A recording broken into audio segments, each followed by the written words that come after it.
Good evening, everyone. Hope you're all well. And we are back for another edition of Kicking It With Kop-Ish. My name is Callum. We've got man like Matt, we've got Drifty, and we've got a very, very special guest. We're very happy to have her, but at the same time, it makes us look bad because she's the only one on this stream right now. It doesn't look like they're physically suffering from the lockdown. Like she looks cool, whereas me, Matt, and Drifty, we're going through it physically, visibly. You can see it. Absolutely delighted to have Vaishali on the show, Premier League reporter. How you doing, Vaishali? Yeah, not too bad, Callum. Yeah, doing well. The reason why I look good is because I've been out in the sun today and I've enjoyed an afternoon in the sun where I know you've been working hard, so that's why. So don't feel bad about it at all. I've got the advantage. No, I appreciate you being nice, but trust me, it's nothing to do with the sun. I just look rough. No sun's helping me right now, trust me. But yeah, lovely to have you on. Matt, Drifty, how are you guys doing today? I'm good, bro. Not bad, bro. Not bad. It's another day. It's a nice day today. Do you know what I mean? So yeah, I'll be honest, I've not been out of the house. I've been working all day. I literally logged off not too long ago, so I may go for a little walk after we finish the stream. We'll see how it goes. No rest. Let's get straight into it. Obviously, we're on lockdown at the moment. So, Vaishali, the first question we always ask our guests is, what is the one thing you think you took for granted before the lockdown that you won't take for granted once the lockdown is completely lifted? I think it's just being able to go out and not fear for your life, like you're going to catch a virus that could kill you. Do you know what I mean? Like this newfound kind of reality where you're going shopping, and I went shopping this morning, as I just mentioned before we went on air, and having to dodge past people and try and keep a 2-meter distance. And before, you take it for granted that you can be next to people and, shake hands with people. And now it's a really weird reality where we're having to really watch how close we can get to people and things like that. I think it's just kind of being able to go out and just enjoy it rather than kind of be worried all the time at the back of your mind. Oh, am I going to get an infection? Am I going to, is something going to happen if I don't wear a face mask or gloves, or if I don't disinfect my groceries when I come home, because I'm a massive clean freak. So that's been a big part of my shopping routine, coming home, disinfecting disinfecting rigorously, all my groceries. So I think that's something I definitely will not take for granted when it's all kind of hopefully gone away. It's funny, Drifty was laughing while you were saying that, because Drifty's the exact same. yeah. Drifty. That's why I look all flustered now.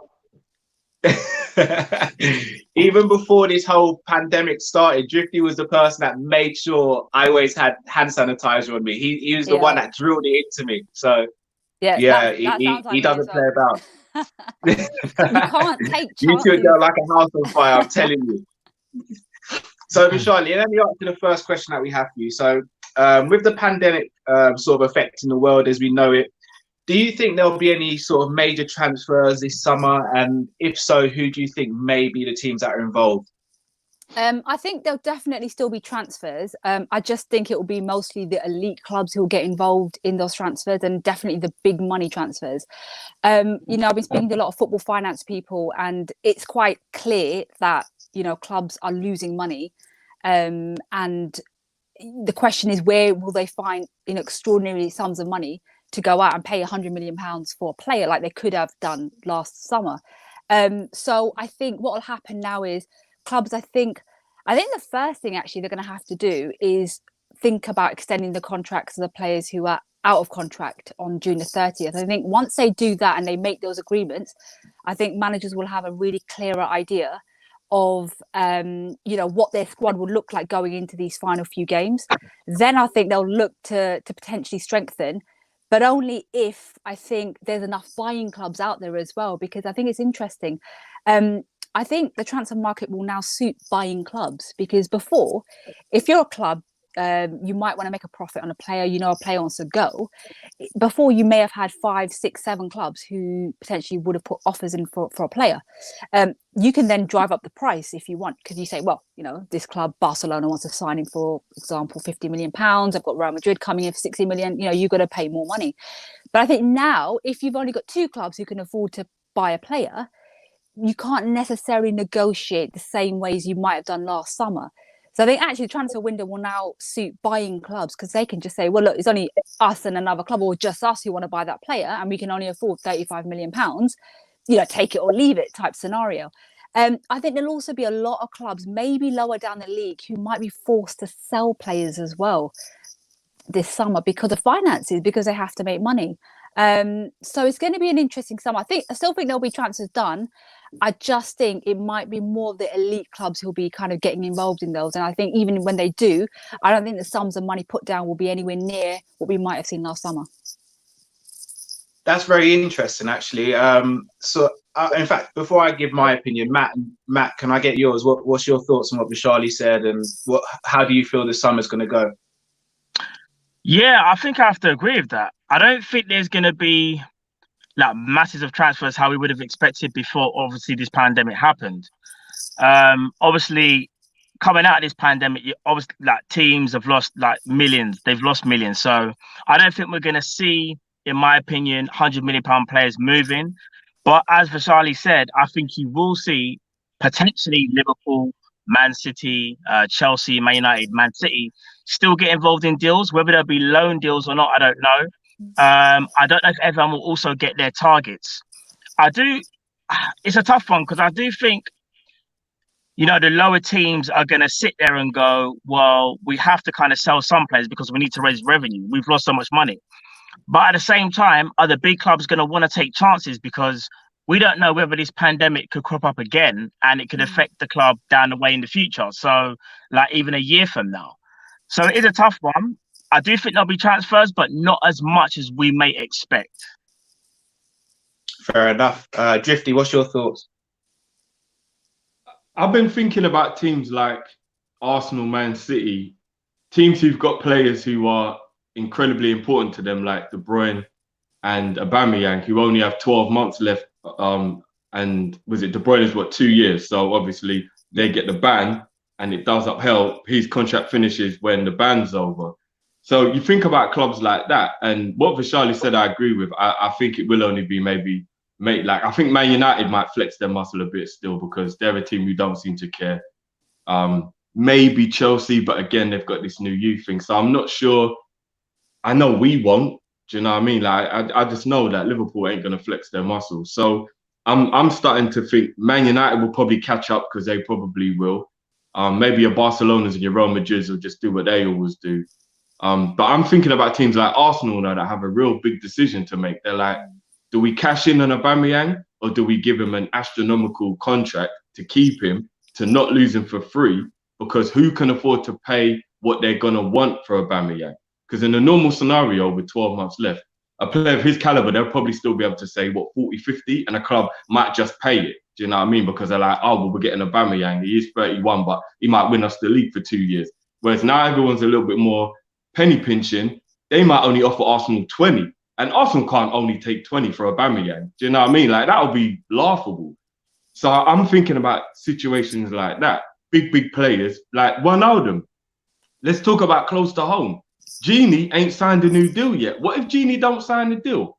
Do you know what I mean? Like, what are you saying? We're going to have to take 15 mil for Genie? You don't know what I'll do if Genie goes anyway, but what, for 15 mil? Nah. So I'm just thinking about that. But I agree that I don't think anybody's going to go too hard, and only the big players will go hard if anyone does. I think an interesting thing as well from the players' point of view is whether or not they'll get lucrative contracts at the clubs that they then join, because the clubs may not be able to give them the wages that they might have been able to give them last summer unless they sell players. So you've got that issue as well. And then you've got the issue of PR as well. I mean, do clubs want to be seen to be bidding £80 million for a player when, staff haven't been working, some may have been put on furlough. There's all these PR issues as well, I think, to think about. So I think it's going to be quite a tricky time for clubs. Yeah, I agree. I agree with what all of you have said. I'll be honest.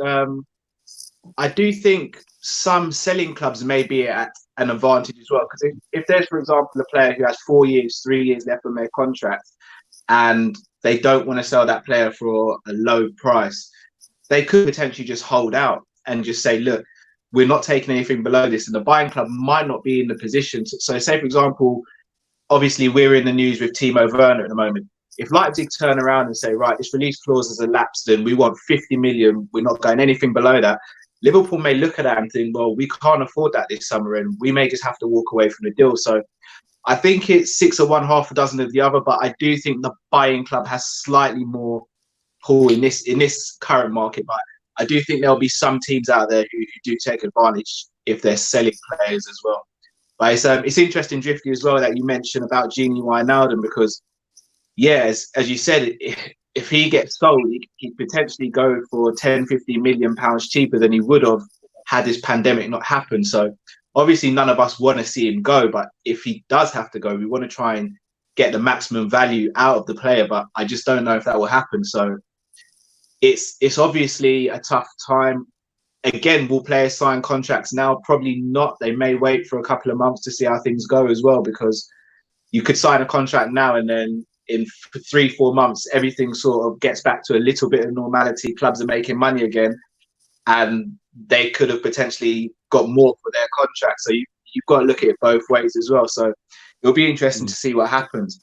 You could flip it, Cal, though, and think about it, because there is kind of a flip side to it. Say, for example, Gini now, he wants more and he deserves more. He should be on 150 minimum standard. He's been our best midfielder, arguably, apart from Hendo, for 3 years in a row now. So if you think about it, it could work to the player's advantage, where you could be like, I tell you what, if you give me this, I'll sign the deal, and he'll wing it so the club kind of feel like, oh, okay, yeah, he's staying. But really, within himself, he's thinking, right, I could have been unemployed. What if no club actually comes in for me because they can't afford it, and I end up on a Bosman and I don't even have a club?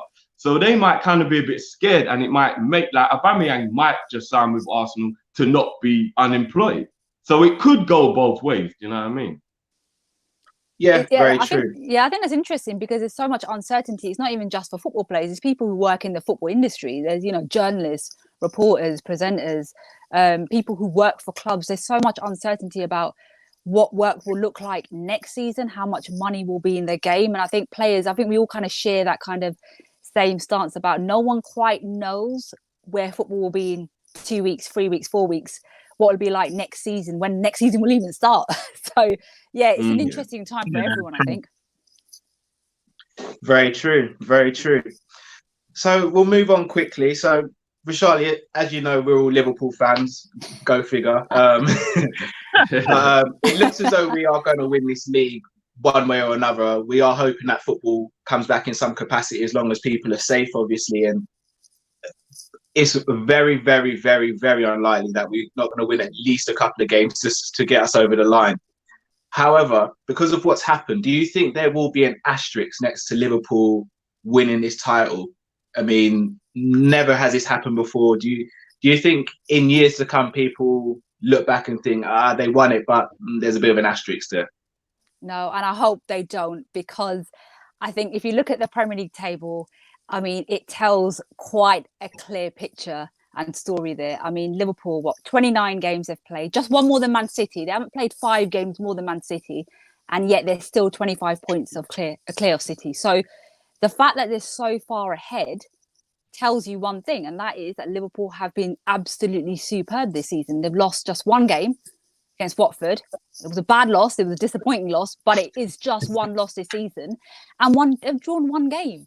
And I think, when there was all that talk early on when the lockdown first happened, will the season be voided? Will it be cancelled? And, if Liverpool were to be handed the title, would it be a worthy win? Well, I mean, the 25 points clear. I just don't see how anyone could think that, if they had cancelled it, if we do resume it, Liverpool will not win the title. I mean, you're looking at Man City having to win, I think it's almost every game. I haven't worked out the stats, but they'd have to win pretty much every game, and Liverpool would have to lose pretty much every game. And despite the fact that they went into the lockdown having lost to Atletico, I just cannot see that happening to Liverpool. So I can't see how anyone could question Liverpool's credentials and quality this season. I mean, I know UEFA president, when there was still that question mark about whether or not we'd get the season back up and running again, he was saying that there's no way that they aren't worthy title winners, and I can't see how they won't be handed the title.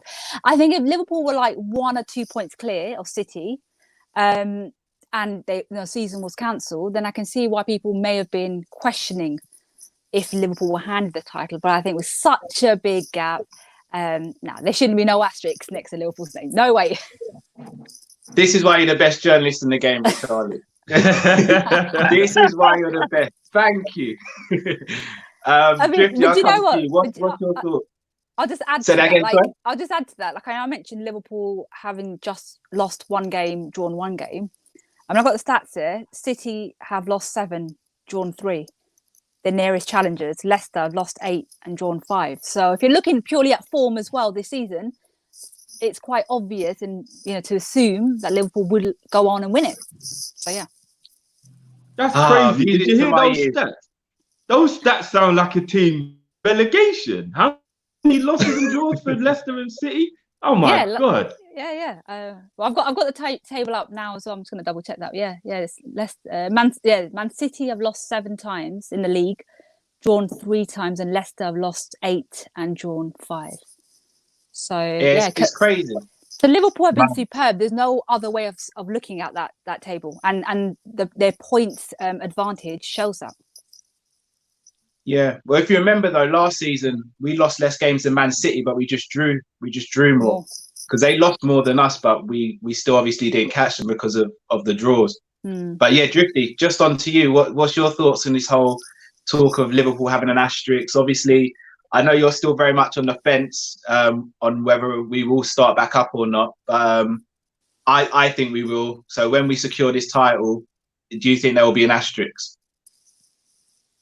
Well, just on that, you lot told me we were going to win the league all season. I give you that. I was a bit worried. But then look what came along. A world pandemic. A world pandemic, all right? So I think I'm well within my right to still be skeptical about what's going to happen now. But if the void thing is off the table and they don't do that and they put an asterisk, I'll wear an asterisk shirt. You think I'm joking? I will actually get the new night kit. I'll have an asterisk on the back, yeah? And I will walk around with it proud because all that asterisk is for the Twitter haters. That's all that's for. It's for the Twitter haters. Everybody knows we deserve it. Everybody knows we're the champions. We've lost 2 games in 2 seasons. You know we deserve this. So they can talk about all they want. They can say what they want. We'd have done the treble by the end of the season and 4 trophies in 12 months. I mean, come on. I don't care what the haters say, bro. You know me. I don't care. What's your thoughts, Matt? Listen, I have to echo what everyone said. I don't care about this Asterix business. Like, we've basically won the league. As Vaishali's pointed out, look how many losses between Man City and Leicester have. They're not going to catch us. 25 points ahead. As Drift said, I'm going to point out again, only 2 losses. Just 2 in 2 seasons. We're going to win it. Now, all the hate's going to come from is from people, as Drift said, on Twitter, and haters that are arguably from Man United or Man City, where they just can't accept that we're just that good. Like, it's such a thing because obviously 4 years ago, we were never in this position. We were just on a journey. And we kept on saying to everyone, just watch, give Klopp a chance, and we're going to show you. Now we're showing everyone we're about to win the league, and they're just going to have to accept it whether they like it or not. But it's ours, and we've deserved it. Guys, this is such a great show for a Friday. Really, I needed this. I needed this. Guys, do send in your comments. We had someone just saying, even though we'll win it, they'll still hold it against us. I think that's just a bit of banter.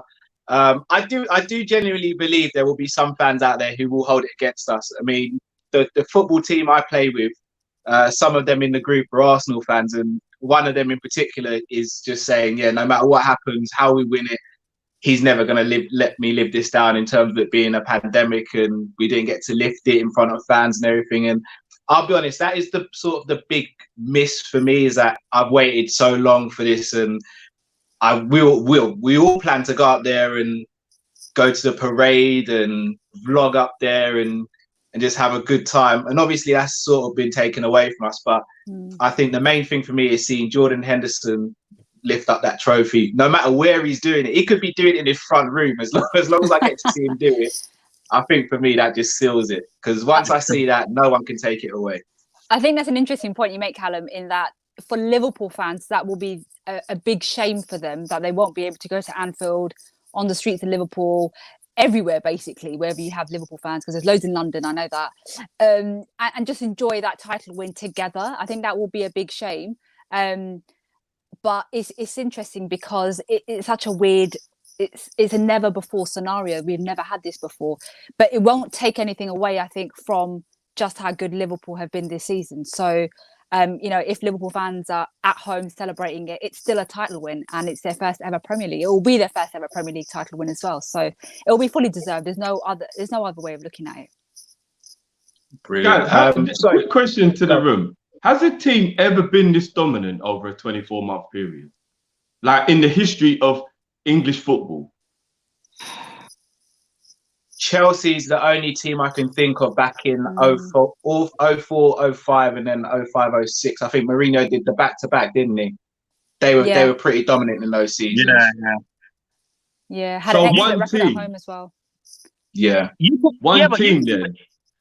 could slightly argue Man City, because they did do back-to-back. They did. And even though we pushed them, maybe not as dominant, but still that's still an achievement, though. Even to get over 100 points as well, that's still an amazing achievement. We can't forget about that. And I know a lot of people will say, even this season, they're pointing out injuries and things like that. That's what people like to do when Liverpool, win things. They always try and point out other things about the other team. But let's just face it. Last season we had injuries. This season we've had injuries. Everyone has injuries. It's part of football. But to go back to what you just said, I think Man City kind of have to be in that conversation because they have been dominant.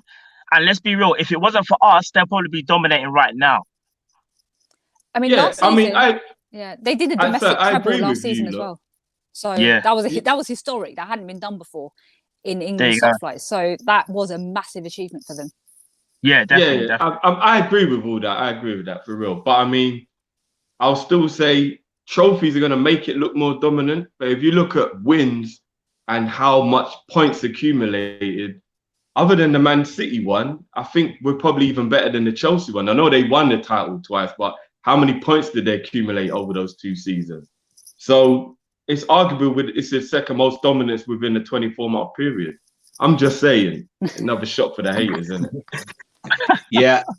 If I'm right with my statistics, I think the 97 points we achieved last season is the 3rd highest Premier League total there has been in the history of the game. I know City, obviously, the Centurions, they got 100 points. Obviously, last season they got 98, one more than us. And I think on 97, we're 3rd highest. So, again, that speaks volumes, but also speaks volumes about City and just how good they were last season as well. Because to not win the league on 97 points, that was a tough pill to swallow. I think that was a story of 2 teams pushing each other, almost like 2 players in Messi and Ronaldo pushing each other to their very best. I think that was 2 teams where they looked at each other and they both improved, and because of that, you had such a thrilling title race last season, and that was good for the Premier League, I think. Yeah, that's a good analogy, actually. Really good analogy in terms of Messi and Ronaldo and the way they push each other. Even now, they're still pushing each other. So I reckon in years to come, I mean, it all depends on City's ban and how that's upheld and whether their players stick around. But I do think we'll be the 2 teams that are sort of setting the benchmark for the rest of the teams to try and catch. I think we'll just be dominating between us 2, to be honest. Definitely. I think just quickly as well, before we come off this subject, Vaishali brought up a good point. I forgot about Man City even doing the treble. Like, I know obviously Jeff was talking about, points accumulated, but we have to look at trophies. What do players do? They play to win trophies, and you can't take that away from City. So as great as our points haul has been over the last 2 years, you can't take away City's trophies, man. Very true. I'll ask you, just going off topic really quickly. So obviously we've won the European Super Cup, the World Club Championships, and I think we'll win the Premier League as well. If Man City go and win the Champions League, they won the League Cup and then win the FA Cup as well, who would you say has had the better season? I'll go first. It's a hard one. I think if you're going based on trophies, then you'd have to say the club that has more trophies this season. But I think it's dependent on what you want from your club. So obviously City fans want that Champions League because they've never won it before. So to them, that would be special. But I think if you're Liverpool, you are you would have been the European champions until, of course, City will win it. Club World Cup champions, Premier League as well.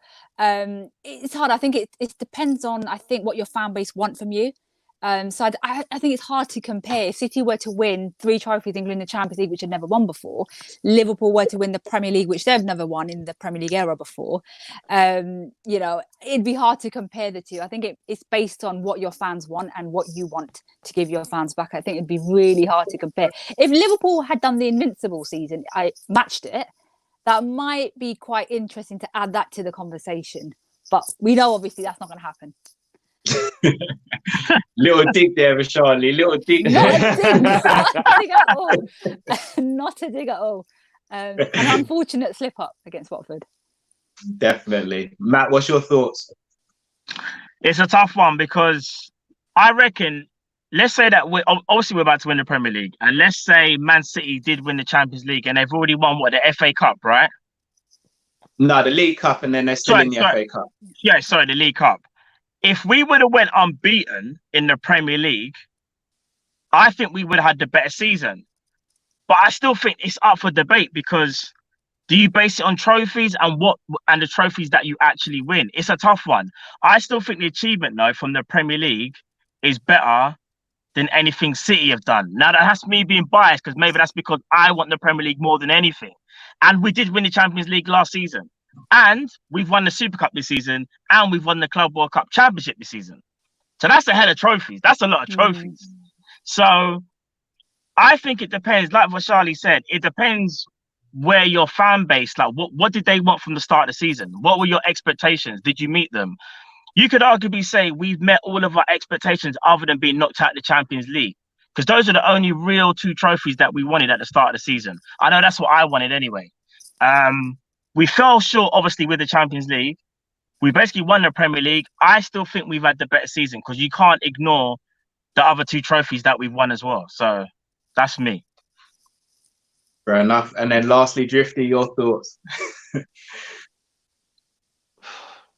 It's a tough one because if you win the treble, it can't really be beaten, can it? Like if you're being honest. But because the treble wouldn't involve the league, I guess people will say it doesn't have as strong. Like when Big J tried to say it was a fake treble that we won because it was the Europa League and not the Champions League, and it was like, hold on a minute, mate. It was a king. Yeah, was it a king? It was like, hold on a minute, mate. Hold on a minute. But people will always try and do that, innit? It's tough, innit? Because we do Europe so often, it's like going to the shop for us. I'm trying to think if it's like a thing where like, that they can really try and hold that against us. They'll be like, oh, you've won it once, have you? Oh, good for you. Do you want a Blue Peter badge? Do you know what I mean? Like, because you got to remember as well, we've never won the Premier League. Or we've won 18 league titles. Let's not start being silly about this, because if you want to start changing names of things to suit your argument, then we can do that with the Champions League and things like that. So we've still won 18 league titles. It's a tough one, isn't it? I'll say it's a draw. If I'm honest, I'll be, because the World Club Championship is a special tournament. You only win that because you're champions of Europe. And to win the league with a 25-point lead is outstanding. Outstanding. And look how we've broken records. The most wins, we're drawing with it now. The best start, officially the best ever start. 430 something days between defeats, over 2. Like it's outrageous. It's outrageous what we've done. For me, I think the trophies would probably be a draw. But then if you look at the performances within the time span, I'll slightly just give it to us based on how much dominance we've had within that time frame. So yeah, forget City's Liverpool. Yeah, I'm gonna get a few splinters here because I'm gonna stay on the fence because I genuinely don't know. I can't decide. I asked the question and then when it was coming back around, I was like, no, you can't sit on the fence. Come on, man. You can't sit on the fence. But you know what? I'll be honest. I don't know if you even have to compare them. If that happens, if Liverpool go and win the Premier League, City win the Champions League, I don't think you have to even compare it really, because both teams have been excellent. They've been superb this season and last season, and City the season before that. So I just think we should marvel in such excellence on the pitch, really, and that we're watching such incredible teams in the Premier League right now. Yeah, and speaking about superb and incredible, Vaishali, wanted to ask you, who has been your player of the season so far? Now, obviously, no pressure. You're on a Liverpool channel. But... lucky for you guys, I've got a few Liverpool players on my list. Do you know what? Okay. I don't have just one player. I was thinking about it earlier on. And there've been quite a few players in the Premier League who I've just been, taken aback by in terms of what they've done this season. I'll start off with the Liverpool players who've really impressed me. Jordan Henderson has got to be my top pick from Liverpool. Just because I remember when he was injured, I think it was against Atletico Madrid, the first game that he got injured. Yeah. When he wasn't playing, you saw just how much that team missed him. And I think that's when you can really see how important, how crucial he is to that side, is when you take him out of it and see how the team struggle in some ways, in terms of leadership, in terms of the way that the play goes down through the middle of the pitch. So for me, Jordan Henderson has got to be up there. Obviously, Sadio Mane and Mohamed Salah. Salah, I think he scored 16 Premier League goals, but he's got 6 assists. Sadio Mane scored, I think it's 14, but he's got 7 assists. So both of them have been excellent this season as well. So I'd have to pick them too. But outside of Liverpool, I'd pick Kevin De Bruyne for City, and I'd pick Pierre-Emerick Aubameyang for Arsenal as well. Even Jamie Vardy as well. He's top scorer right now, isn't he? I think he's top of the charts. And Leicester have had an incredible season, haven't they, under Brendan Rodgers? So there's so many players that I couldn't pick one. I had to pick a few and put them out there. I'll be honest. Were you not listening? Yeah. Were you listening? Yeah, I was just gonna say. Okay. The answer you just given might mean that Drifty tried to get me and Matt kicked off the show and have you as a permanent fixture. To be honest, all we hear about can't do that. Oh, he may try now. He gonna try. Just stop hating on Henderson and then we'll be friends, guys. That's all you got to do. No, hating. No, let Drift go first. I want to respond. Let Drift go first. What, in terms of who my player of the season is? Yeah. You lot already know. I've said this from day one. Hendo all day, every day. I mean, I'll be honest with you. My head is telling me it's Sadio Mane because Sadio. Like, I was watching clips the other day of Sadio, yeah. And you lot know Sadio is my favorite Liverpool player. So it's like I'm very torn emotionally between Hendo and Mane right now. Very torn. Do you know what I mean? It's like, when someone says, do you want pizza or Chinese? And you're like, why didn't you just get one? Why'd you ask me which one I wanted? So I was watching these Mane clips the other day and the smile on my face was so big that like my face was hurting afterwards. So I think my head is telling me Mane is player of the season, but my heart just won't let the Hendo argument go. The boy has been unbelievable. He's come through adversity like you won't believe. Everyone's on his back. He's played centre-back. He's played holding man. He's played number 8. He's gone wide midfield. Pretty much he's played every position on the pitch except for a striker, pretty much, like within the thing. His leadership. And as Vaishali said, when he went out in the game against Atletico, you saw we didn't look the same for the rest of that game. We only lost our unbeaten run because Henderson wasn't in that Watford game. And we only lost to Atletico because Henderson was only just back and he wasn't fully fit. And if you even look at the victories that we got in the time period that Hendo was there, we struggled against West Ham. If Flapianski wasn't in goal, we probably wouldn't even have won that West Ham game. So when you really think about it, who really is the most important player for Liverpool? I think it's Jordan Henderson, boys. I think it's time you lot just accepted it. Like, I just think it's time. Go on, Matt. Right, so Jordan Henderson. Listen, the guy's quality. There's no debating his quality on the pitch, his leadership, everything that he brings. But I think we cannot overlook two people. That's Sadio Mane, as you've already brought up, who I think has been sensational all season, and Virgil van Dijk. The reason why Van Dijk isn't even in some people's minds is because of what he done last season. Because literally last season was perfect, and we all know what, in my opinion, he at least should have won Ballon d'Or. You're never gonna probably find a defender that has a better season than Van Dijk in a long, long time. So I feel like Van Dijk gets overlooked a lot because he's just so great. And if he makes one mistake, he's like, oh, Van Dijk isn't the same as before. Van Dijk has been ridiculous this season. Him and Sadio Mane. Sadio Mane, I think, off the top of my head, has probably won us the most points this season in terms of clutch goals as well. Like, you think about some of the goals, important goals that he has scored for us. Sadio Mane has been immense, bro. And don't get me wrong, I rate Henderson. Seriously, I do. Like, Henderson is... I've always said at the beginning of the season, I felt like the captain should have been Van Dijk. But this season has kind of showed me, at least, Henderson deserves to be captain. But I think if we're talking about how you're affecting everyone, your clutch performance, I have to give it to Sadio Mane. Then I will probably go maybe Van Dijk and then Henderson. Now, that's no disrespect to Henderson, because again, he's in my top 3, but I just don't think he's been better than Mane or Van Dijk this season. I think, for me, they have been more consistent. Fair enough. I personally think Van Dijk's been our best player this season. I just think he suffered from the fact that, in the same way Salah suffered last season, because Salah's first season was so amazing that people sort of underestimated and sort of thought he underachieved last season, whereas he still put up really good numbers. I think the same's happened with Virgil this season. He's not as good this season as he was last season, but I still think he's been immense. And I know what you're saying, Drifty, about whenever Henderson's been out of the team, we haven't looked the same. I agree with that this season. That is the case. But my worst nightmare as a Liverpool fan is hearing or waking up to news of Virgil van Dijk being out injured for a sustained period. That's true. I'd probably call in sick to work. I'd be like, look, just get me from 11 sick. I can't deal with this right now. So I still think for that reason as well, he's our most important player.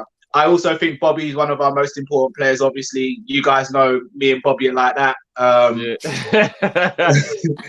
But I know Bobby's not been great. No, I won't say Bobby's not been great. He's not been as great as he could have been this season. However, he is all-time. He's third on the all-time list for assists for Liverpool at the moment. I was just about to say that, bro. Yeah, I was just about to say that. So for everybody who says he doesn't bring anything to the game, I just leave that stat. We'll move on. Everyone knows Bobby's close to my heart, so we won't dwell on it. Yo, Cal, I can tell. Sorry, bro. I can tell that my end's lagging, so I'm gonna come out and jump back in. Yeah. All right, cool. So, Vaishali, going to ask you one more question before we sort of get into questions about yourself and etc.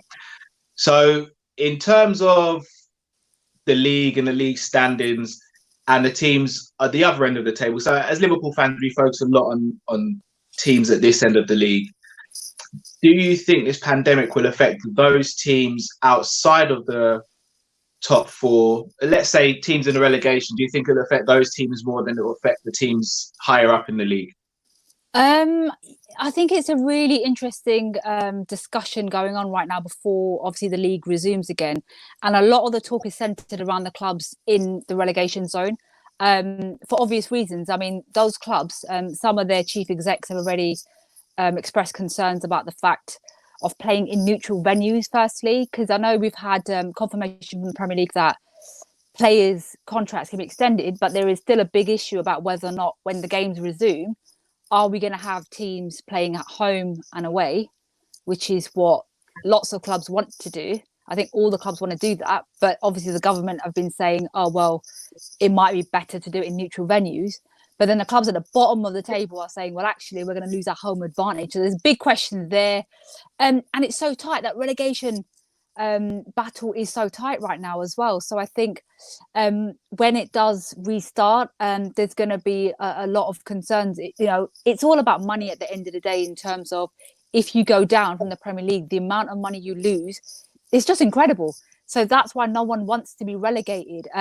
There's also the talk about whether or not if you restart the Premier League, do you restart it with relegation involved and promotion from the Championship? So there's so many questions that we don't have the answers to at the moment, because right now, this week was a big week in terms of just talking about returning to training. I think that's the first thing that has to happen. I think there's a vote next Monday about that. So once I think players return to training, there'll be a bit more clarity about what happens with the rules of the competition when we restart. But I think this pandemic is going to affect, I think, the clubs in the bottom of the table for sure, because they're going to be really worried about when they restart, fighting for their lives, I think. Indeed. Matt, what's your thoughts on that? Yeah, obviously everything's up in the air at the moment. No one really knows what's going to happen. And I think, we were talking about off air, actually, how Bundesliga starting back this weekend. And you could also use that as like a measuring stick. I think a lot of leagues will look at Bundesliga and see how they get on. In regards to teams at the lower end, yeah, it's definitely going to affect them, because you've got to think about it. At the moment, there's no income for, obviously, for the teams in terms of gate receipts. No one's coming into the stadium. So, and who's that going to affect most? It's going to affect mostly the lower teams, because that's where they get a lot of their income. That in itself is going to be a major issue. I think the bigger teams will be able to, obviously, they may have more cash reserves. The little teams aren't going to have that in their pocket. And in regards to like relegation the restart, I don't know how they're going to do it, because it's no one knows. Like, this pandemic has just caused up a whole load of confusion. It's hard to really say. I think the Premier League are going to they're going to gauge it, I think, as the season goes on. I think they're going to try and carry on as everything is normal. And then going to next season, I think that's where we might see some changes. But I don't think we will know until we actually get to finish this season. Fair enough. Drifty, I'm going to move on. I just asked Vaishali and Matt about whether or not this pandemic will potentially affect teams in a relegation more than it will affect sort of your quote-unquote top echelon teams. But I just conscious of time and want to ask a few more questions before Vaishali goes. Yeah. So I was just lagging out a bit, and I didn't know if it was affecting the rest of the stream. So no, you're right, no problem. So Vaishali, on to you now. So obviously you're one of the best reporters in the country. I'm not just saying that because you're on here. You genuinely are. So obviously, us being a Liverpool fan channel, we want to know, who is your favourite Liverpool player or favourite Liverpool person working in or around the club, personality that you've interviewed so far? So I was looking at that question that you sent me on WhatsApp earlier on. I was thinking, I've got to really give a good answer to this. But unfortunately, you know what? I haven't actually had the pleasure of interviewing as many Liverpool players as I would have wanted to in my career, because obviously most of my work means me basically working down south in the south of England. But I was having to think about this, and I was thinking, you know what? One player who I actually really enjoyed interviewing was Xherdan Shaqiri, and that was last season. He just took his time. And if you've ever been in a Premier League mix zone, players have finished a match, they've got their families waiting for them. They don't have to do interviews, so they'll only stop if they might know you or if they have a bit of time. But Xherdan Shaqiri took his time with everyone who asked for an interview. He gave me a really, really good interview. I remember that. I just remember he was just a really nice guy. And I remember just really enjoying interviewing him. I think it actually was after Liverpool beat Arsenal, thrashed them at Anfield. Was that last season? I can't remember. Yeah, the 5-1. The 5-1. Yeah. Anfield, 29th of December. Game, by the way. Yeah, was it? I think I remember the date. I think it was 29th of December 2018, I think. I remember the date. I think that was the game. Gini Wijnaldum, who we've talked about a lot in the show today. He was another one. I interviewed him after Liverpool drew with Bayern Munich in the Champions League last season.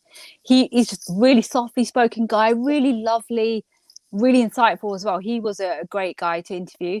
But you know what? Liverpool, even though I don't get to go up to Anfield as much as I would like, I've got friends who work at the club. I've got friends who used to work for the club, and they're just a lovely club. Great people who work there. The players are lovely. And when I say this, I really do mean this. The team, the squad, they're full of lovely players. Klopp's, he's great to listen to in press conferences as well. So whenever there's an opportunity to go up there, I do like going up there as well. I met Mohamed Salah as well I think it was last season when he won the FWA award. He was a great guy. So yeah, I've got only good things to say about Liverpool. Good. Is there one player from Liverpool's past that you wish you could have interviewed? I've met this past player. It's Steven Gerrard, but I've never interviewed him. So I'm hoping that one day, quite soon, I'll be able to interview him. Obviously, he'll be a manager now, but we'll forget about that point.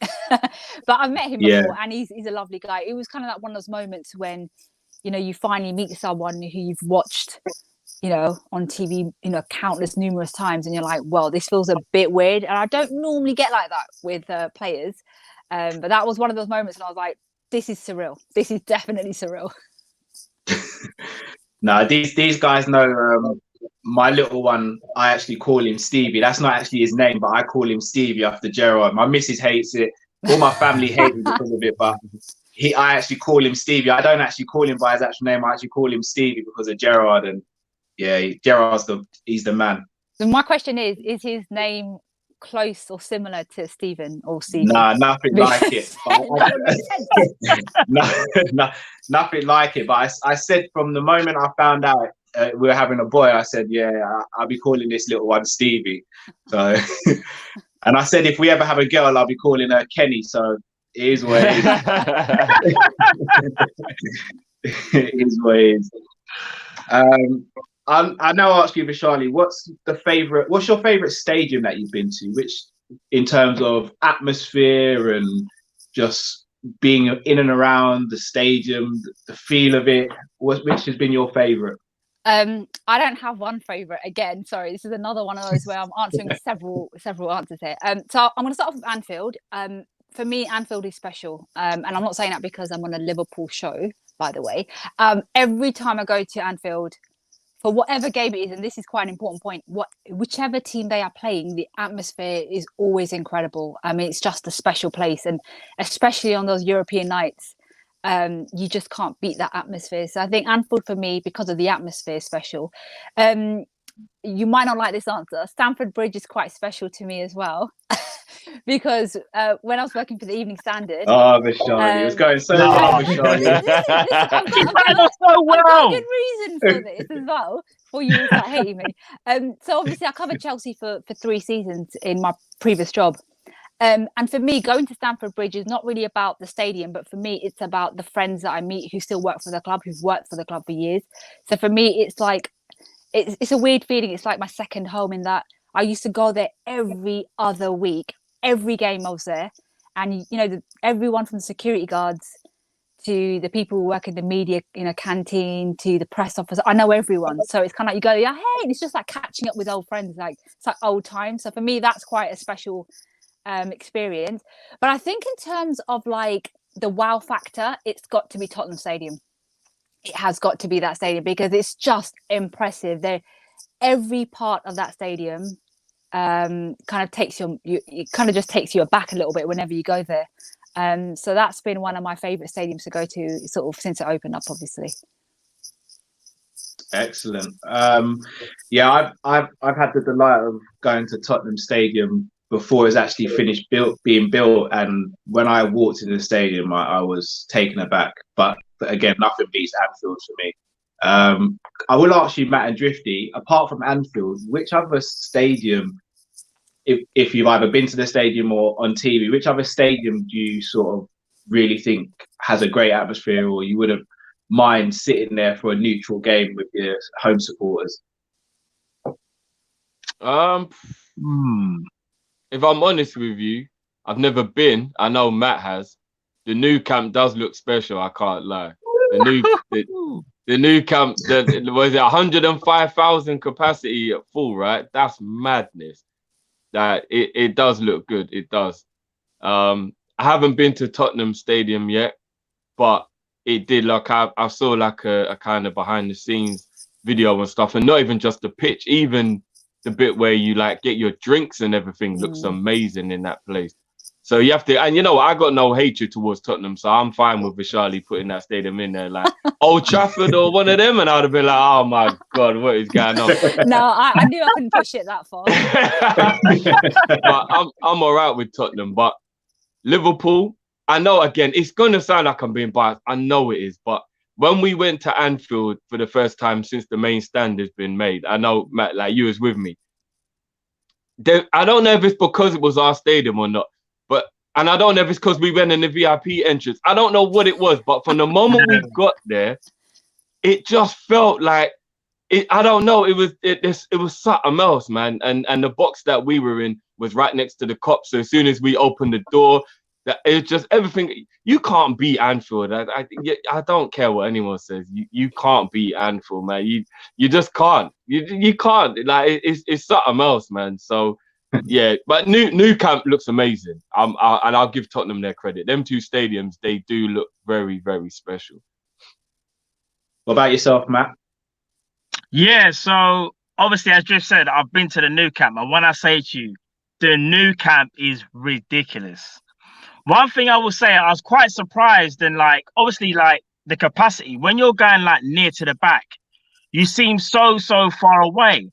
But what's so mad is that like obviously it's quite compact as well. So like all the fans, like the atmosphere, it's just out of this world. You have to go to experience it for yourself.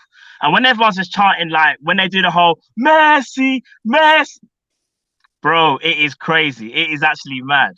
That kind of like, dare I say it, like hairs were standing up like on my arms and that when they were chanting Messi. That is because obviously you see it on TV, and then when you actually experience it, crazy. Another stadium which you'll be quite surprised about, funny enough, is Selhurst Park.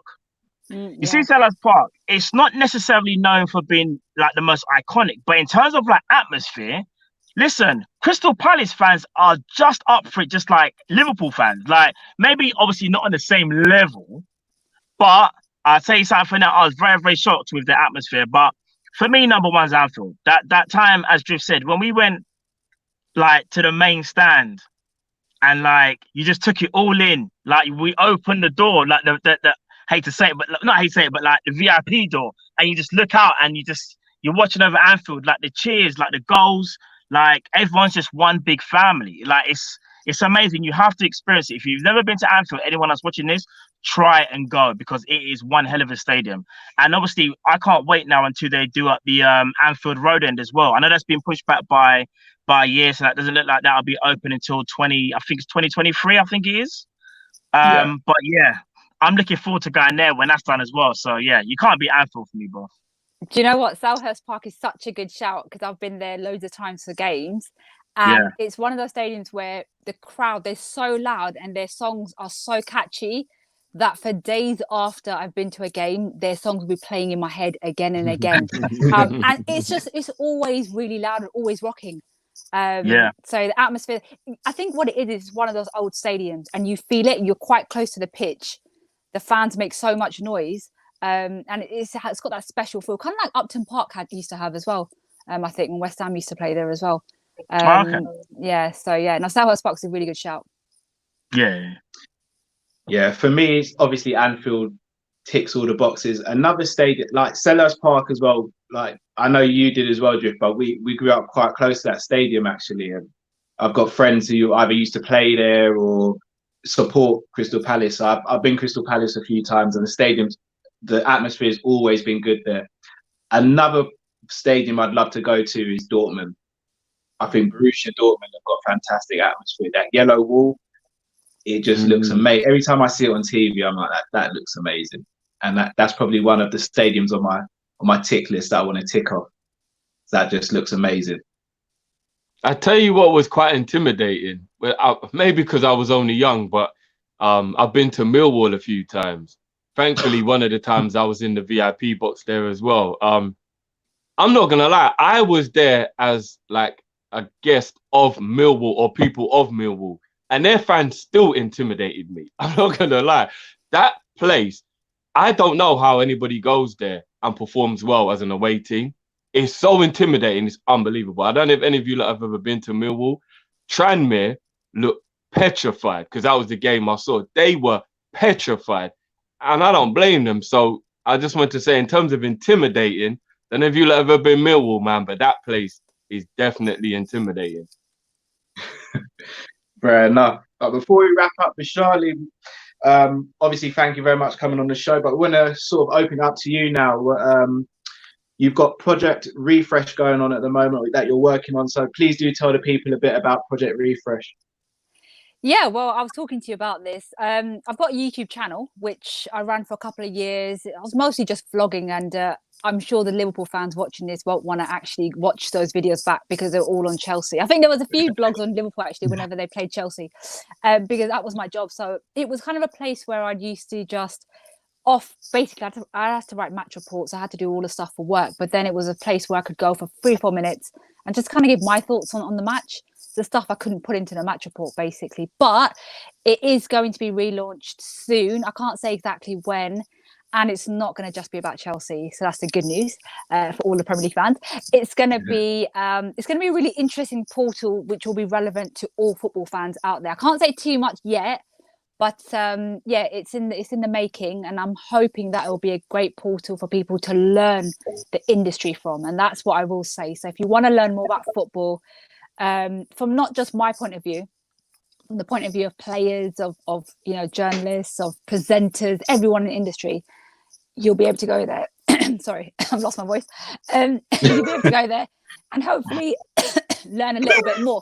But can't say too much. But yeah, I'm going to be hopefully relaunching it later on in the year. So I'll know a little bit more next month or so in terms of timings. But yeah, no, really, really excited about it. Yeah, we'll definitely be subscribing to that. So guys, do look out for that when that happens as well. One more question for Vaishali. Obviously, apart from us, who else in the football YouTube space sort of your favourite to watch? In terms of football YouTubes, obviously you guys, that's the obvious answer there. I mean, you've had a couple of them on your show before, but Cheeky Sport, I do love their videos. I'm quite good friends with them as well, particularly Joel, who runs it. So I do like a bit of Cheeky Sports videos. But do you know what? To be honest, I don't really watch too much football YouTube videos. I mostly use YouTube for like music, to be honest, and learning how to do, I don't know, random things. So yeah, I don't really go on YouTube too much. So I'll stick with you guys, obviously, and Cheeky Sport and a few others. Yeah.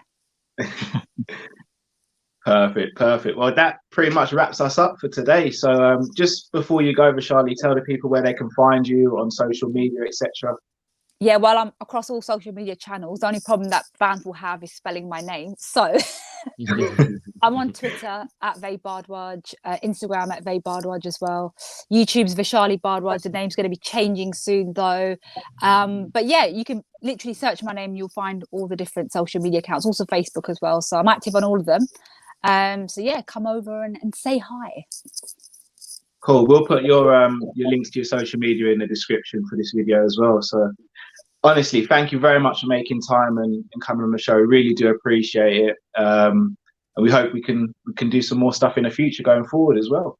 No, definitely be happy to come back on. Thanks so much for having me, guys. I think it's long overdue as well, because I did promise you about a year ago I'd do this. So I'm happy I finally got on the show. No, I really appreciate it. Well, guys, that wraps us up for today. My name's been Callum. We've had Man Like Matt, we've had Drifty, we are Kopish, and the one and only Vaishali. So do like, comment, subscribe, continue to support us. Stay safe, most importantly. If you have to leave the house, be vigilant, be safe. Until next time, guys, stay blessed. Peace out, peeps.